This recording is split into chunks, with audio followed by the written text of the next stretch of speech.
Perkenalkan, saya Ladifa Ferdinand Sabile. Saya dari program studi Aquacultur angkatan 2019 Universitas Diponegoro.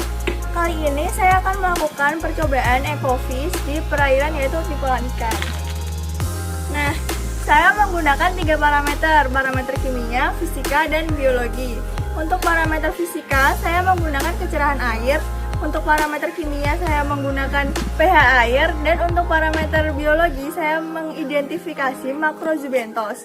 Langsung saja ke parameter fisika.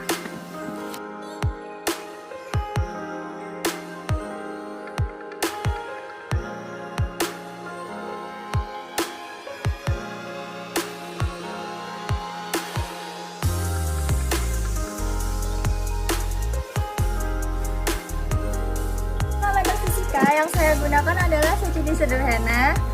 Kemudian saya juga menyiapkan jepitan yang telah saya beri tulisan K1 dan K2. Kemudian saya juga menggunakan penggaris.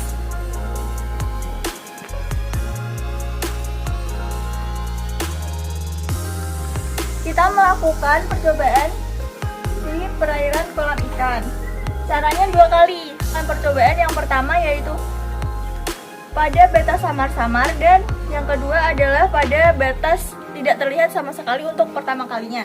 Sekarang saya akan melakukan percobaan yang batas samar-samar, yaitu kita memasukkan CCD secara perlahan di perairan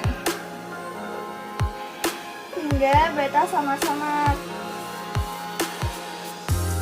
Setelah itu kita jepit dengan jepitan yang sudah saya beri tulisan K1.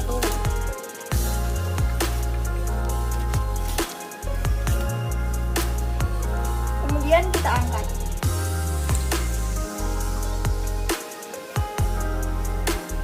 Nah, kemudian percobaan yang kedua, kita melakukan hal yang sama, namun sampai batas tidak terlihat sama sekali.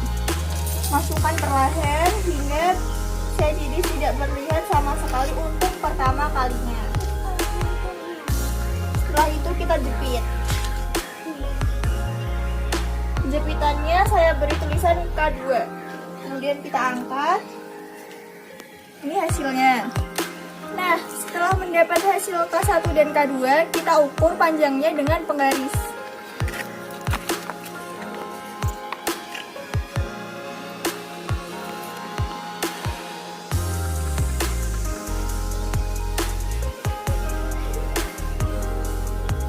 Batas tak terlihatnya adalah 11 cm, dan untuk batas tidak terlihat sama sekalinya adalah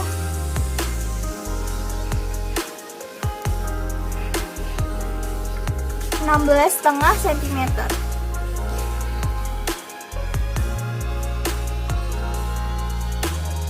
Kecerahan air dihitung dengan rumus K1 ditambah K2 dibagi 2. Nah, tadi kan dapat K1-nya 11 cm dan K2-nya 16,5 cm.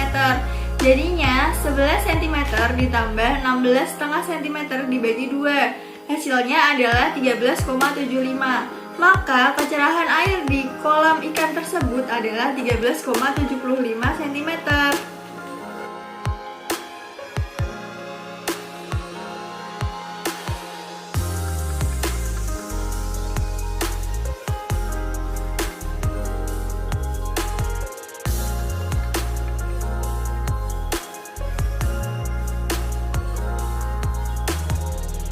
Kemudian percobaan yang kedua adalah parameter kimia. Parameter kimia di sini saya menggunakan pH paper dan gelas.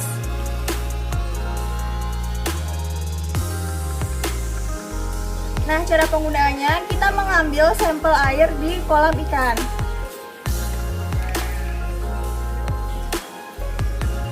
Setelah itu kita ambil 1 strip pH paper.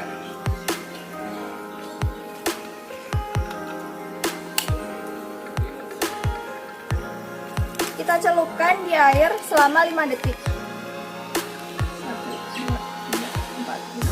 Kemudian kita angkat. Nah, setelah terangkat, kita samakan warnanya dengan kemasan yang ada di pH paper.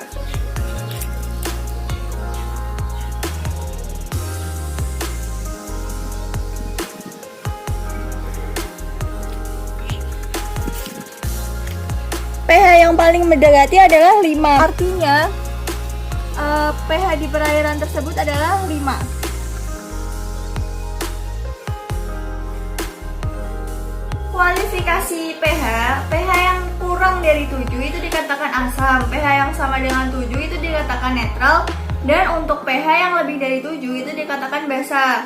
Nah, tadi kan kita menghitung di kolam ikan hasilnya adalah 5, artinya pH di kolam ikan tersebut adalah asam. Nah, untuk pH asam sendiri itu tidak baik untuk budidaya. Kenapa? Karena dapat memicu pertumbuhan jamur dan bakteri yang bersifat patogen. Salah satu cara untuk meningkatkan pH di perairan dapat dilakukan dengan pengapuran di kolam ikan.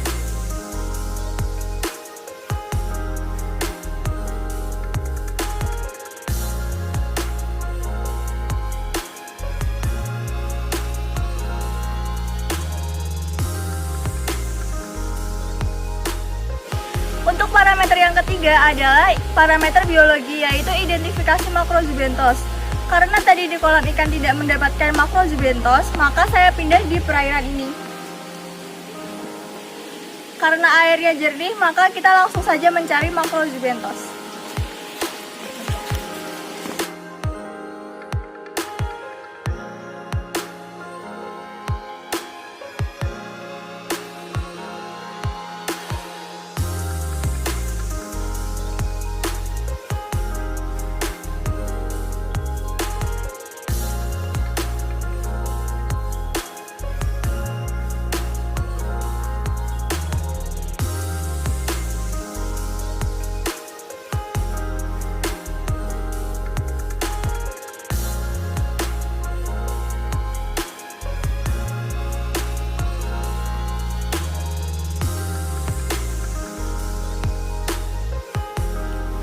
Untuk identifikasi makrozubentos yang saya temukan itu merupakan siput yang bernama Susucura atau Sulcospira testudinaria.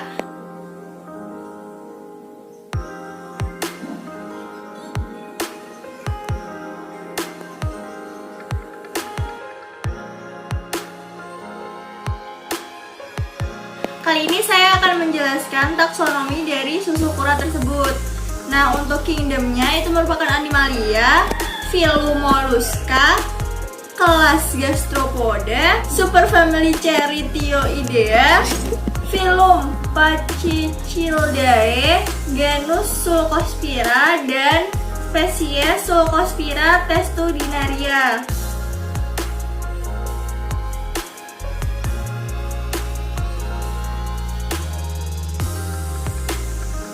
Kali ini saya akan menjelaskan tentang Susucura. Susucura itu merupakan siput air tawar yang biasa ditemukan di sungai.